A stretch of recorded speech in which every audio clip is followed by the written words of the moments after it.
Chapter 17, Part 1 of Adventures of Huckleberry Finn. Written by Mark Twain from the mid-1870s to mid-1880s, published in 1885, and read by Clay Shannon in 2020. In about a minute, somebody spoke out of a window without putting his head out and says, "Be done, boys. Who's there?" I says, "It's me." "Who's me?" "George Jackson, sir." "What do you want?" "I don't want nothing, sir. I only want to go along by, but the dogs won't let me." "What are you prowling around here this time of night for, hey?" "I wasn't prowling around, sir. I fell overboard off of the steamboat." "Oh, you did you? Strike a light there, somebody. What did you say your name was?" "George Jackson, sir. I'm only a boy." "Look here, if you're telling the truth, you needn't be afraid. Nobody'll hurt you. But don't try to budge. Stand right where you are. Rouse out Bob and Tom, some of you, and fetch the guns." "George Jackson, is there anybody with you?" "No, sir, nobody." I heard the people stirring around in the house now and see a light. The man sung out, "Snatch that light away, Betsy, you old fool. Ain't you got any sense? Put it on the floor behind the front door. Bob, if you and Tom are ready, take your places." "All ready." "Now, George Jackson, do you know the Shepherdsons?" "No, sir. I never heard of them." "Well, that may be so and it mayn't. Now, all ready. Step forward, George Jackson. And mind, don't you hurry, come mighty slow. If there's anybody with you, let him keep back. If he shows himself, he'll be shot. Come along now. Come slow. Push the door open yourself. Just enough to squeeze in, do you hear?" I didn't hurry. I couldn't if I'd wanted to. I took one slow step at a time, and there wasn't a sound, only I thought I could hear my heart. The dogs were as still as the humans, but they followed a little behind me.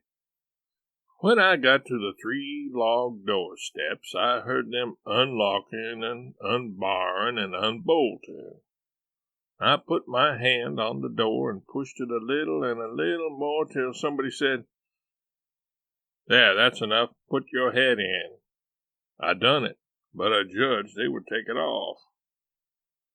The candle was on the floor, and there they all was, looking at me and me at them, for about a quarter of a minute.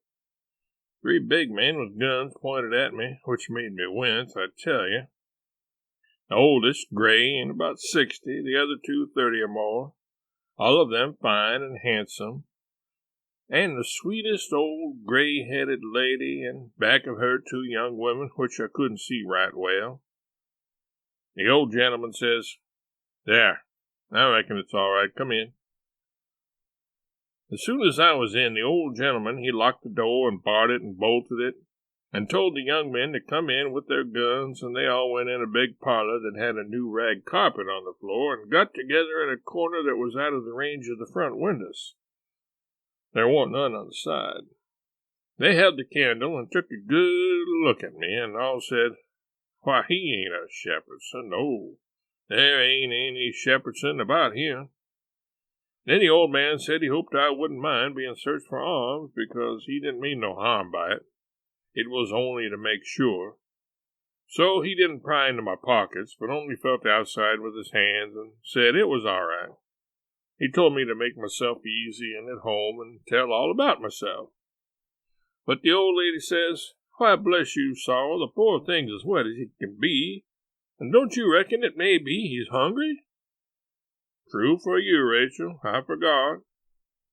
So the old lady says, "Betsy," this was a nigger woman, "you fly around and get him something to eat as quick as you can, poor thing. And one of you girls go and wake up Buck and tell him. Oh, here he is himself. Buck, take this little stranger and get the wet clothes off from him and dress him up in some of yours that's dry." Buck looked about as old as me, 13 or 14 or along there, though he was a little bigger than me. He hadn't on anything but a shirt, and he was very frowsy-headed. He came in gaping and digging one fist into his eyes, and he was dragging a gun along with the other one.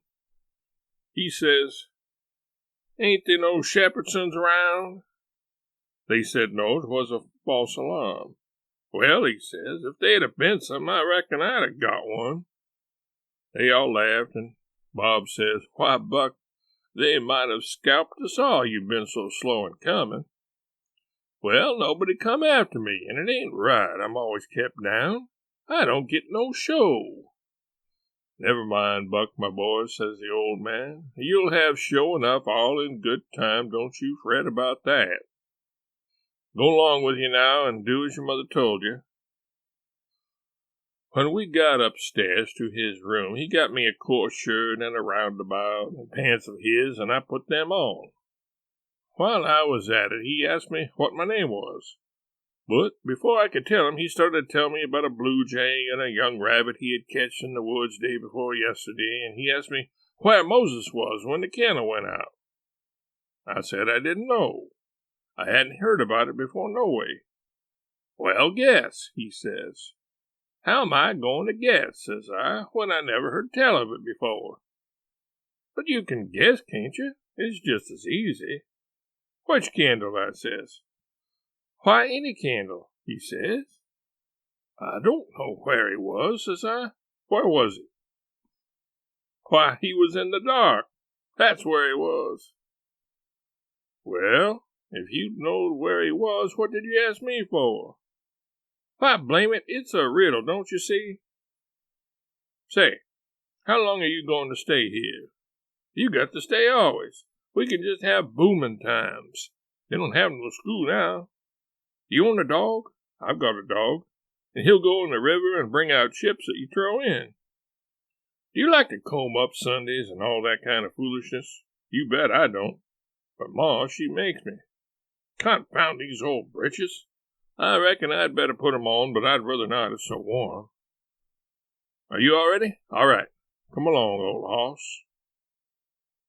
Cold corn bone, cold corned beef, butter and buttermilk. That is what they had for me down there, and there ain't nothing better than ever I've come across yet. Buck and his ma and all of them smoked cob pipes, except the nigger woman, which was gone, and the two young women. They all smoked and talked, and I eat and talked. The young women had quilts around them, and their hair down their backs. They all asked me questions, and I told them how Pap and me and all the family was living on a little farm down at the bottom of Arkansas, and my sister Mary Ann run off and got married and never was heard of no more. And Bill went to hunt them, and he warn't heard of no more. And Tom and Mort died, and then there warn't nobody but just me and Pap left. And he was just trimmed down to nothing on account of his troubles. So when he died, I took what there was left, because the farm didn't belong to us, and started up the river deck passage and fell overboard. And that was how I come to be here. So they said I could have a home there as long as I wanted it. Then it was most daylight, and everybody went to bed, and I went to bed with Buck, and when I waked up in the morning, drat it all, I had forgot what my name was. So I laid there about an hour trying to think, and when Buck waked up, I says, "Can you spell, Buck?" "Yes," he says. "I bet you can't spell my name," says I. "I bet you what you dare I can," says he. "All right," says I, "go ahead." Georgejackson.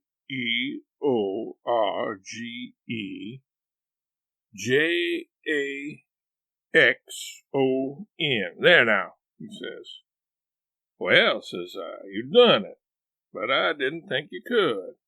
It ain't no slouch of a name to spell, right off, without studying."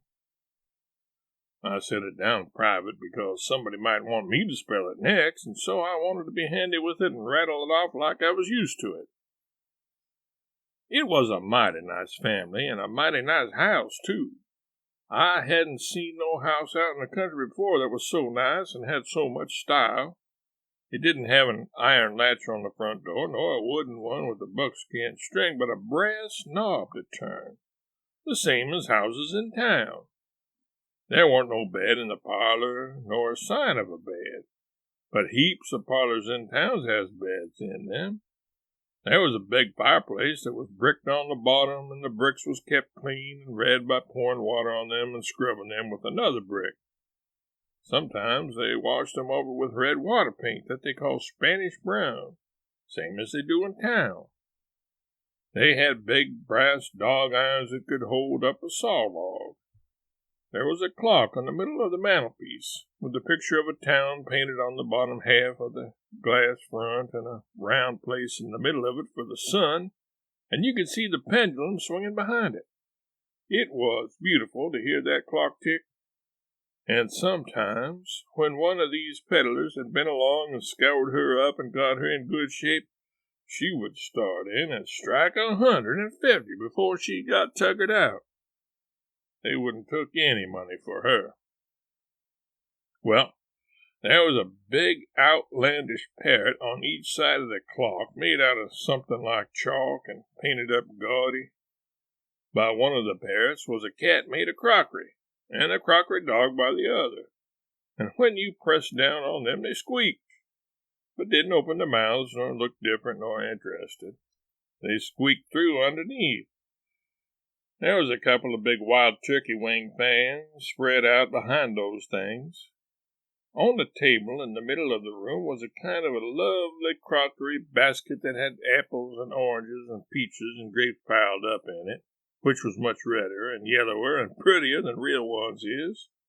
But they weren't real because you could see where pieces had got chipped off and showed the white chalk or whatever it was underneath. This table had a cover made out of beautiful oilcloth, with a red and blue spread eagle painted on it, and a painted border all around. It'd come all the way from Philadelphia, they said. There was some books, too, piled up perfectly exact on each corner of the table. One was a big family Bible full of pictures. One was Pilgrim's Progress, about a man that left his family and didn't say why. I read considerable in it now and then. The statements was interesting, but tough. Another was Friendship's Offering, full of beautiful stuff and poetry, but I didn't read the poetry. Another was Henry Clay's Speeches, and another was Dr. Gunn's Family Medicine, which told you all about what to do if a body was sick or dead.